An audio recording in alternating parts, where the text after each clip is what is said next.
Majority ప్రజల యొక్క అభిప్రాయానికి విలువ ఉంటుంది. అలా కాకుండా కేవలం మైనారిటీ ప్రజల విలువిస్తే అది ప్రజాస్వామ్యం అనిపించుకోదు.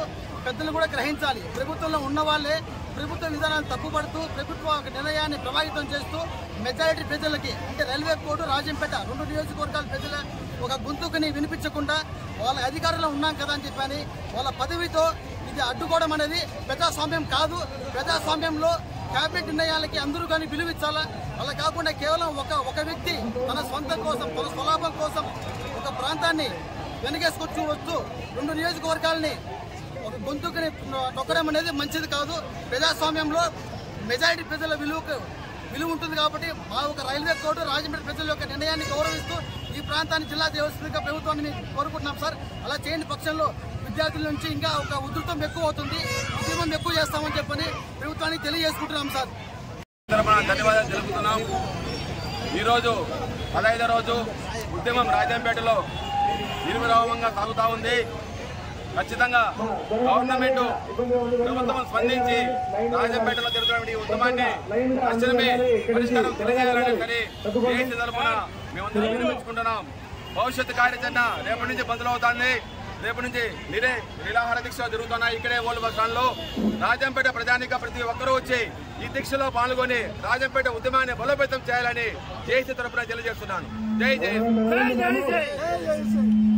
ఉద్యమిస్తున్నారు. ఇప్పటికే గ్రామాల్లో కూడా ఉద్యమం రాజుకుంది. జిల్లా కేంద్రానికి అనుకూలమైన అన్ని సదుపాయాలు రాజంపేటకు ఉన్నాయి. గతంలో కూడా రాయచోటికి అలానే ఉన్నాయని ఇచ్చారు. ఇప్పుడు రాయచోటి విభజించారు కాబట్టి ఖచ్చితంగా రాజంపేటకి జిల్లా కేంద్ర అవకాశం ఇవ్వాలి. దీనికి ప్రజలంతా కూడా పూర్తి స్థాయిలో రోడ్లపైకి వస్తున్నారు. ఇంకా ప్రభుత్వం నిర్లక్ష్యం చేస్తే ఇంకా ఉద్యమం తీవ్రతరం అవుతుంది. కాబట్టి వెంటనే ప్రభుత్వం కూడా మేల్కొని జిల్లా కేంద్రం త్వరగా రాజంపేట ప్రకటించాలని రాజంపేట జిల్లా కేంద్ర సాధన సమితి తరఫున నిర్ణయిస్తున్నాం. ప్రస్తుత ముఖ్యమంత్రి గారు ఎలక్షన్లలో ఇక్కడికి రాజంపేటకు వచ్చినప్పుడు రాజంపేట ప్రజల మధ్యన ఆకాంక్ష నెరవేరుస్తాను, మీ యొక్క కోరిక ఏంటో నేను నెరవేరుస్తాను, జిల్లా కేంద్రం చేస్తానని చెప్పి ఆ దినం హామీ ఇవ్వడం జరిగింది. అన్ని వసతులు ఉన్నటువంటి రాజంపేటను రైల్వే స్టేషన్ అయితేనేమి, అదేవిధంగా విమానాశ్రయాలు 2 జాతీయ విమానాశ్రయాలు కలిగినటువంటి రాజంపేటను ఈ దినం అన్ని వసతులు కలిగినటువంటి రాజంపేటను జిల్లా కేంద్రం చేయకుండా అడ్డుకునేటువంటి ప్రయత్నం కొద్దిమంది చేస్తున్నారు.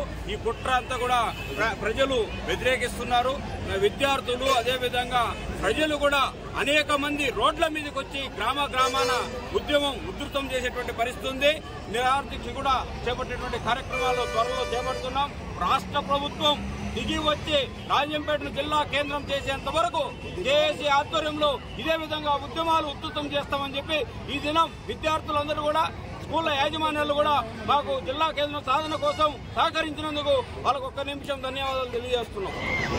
రాజంపేట ముందు అన్ని వసతులున్న రాజంపేటను జిల్లా కేంద్రంగా ప్రకటించాలి. జిల్లా కేంద్రంగా ప్రకటించాలి. రాయచోటి వద్దు, రాజంపేట ముందు అన్ని సౌకర్యాలు ఉన్న రాజంపేటను అన్నమయ్య జిల్లా కేంద్రంగా ప్రకటించాలి. ఉన్న రాజంపేటను జిల్లా కేంద్రంగా చేయాలి. రాయచోటి వద్దు, రాజంపేట వద్దు, అన్ని వసతులు కలిగిన రాజంపేటను జిల్లాగా చేయాలి. ఆ తర్వాత వచ్చే భవిష్యత్తులో రాష్ట్ర